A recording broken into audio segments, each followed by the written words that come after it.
All right, the end of week 4, digital storytelling, the end of digital storytelling. I'd like to introduce you to my office.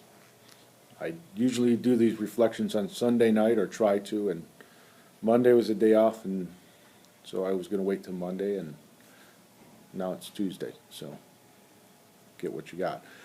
Anyhow, I liked how they started digital storytelling with the Kurt Vonnegut piece, and how he talks about how storytelling is really just, telling stories, and how they're all basically the same.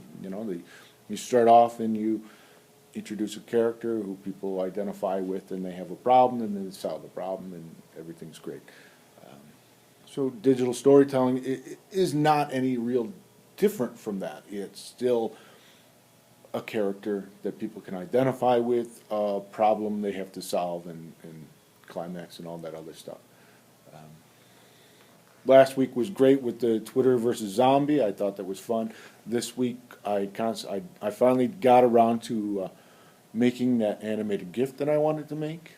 It was more difficult than it should have been, but less difficult than it really seems at first. I had fun with that, but please see my earlier blog post to get more information on that. What I really enjoyed learning about was the digital collaborative writing. I thought that presentation was awesome. How a book was written, 40,000 words written in one day by 75 authors. That was pretty cool. The poem we wrote in a half an hour during that Blackboard session was really cool. So just the idea that people can get together and write, just write stories together. I mean, yes, pure editing is great, but this whole idea that people can get together and you say, oh, by the way, we're going to write a poem as one group, and your contribution is going to be limited to 2 words and moving another word and maybe adding an exclamation point somewhere or something like that, punctuation. It was like, excuse me?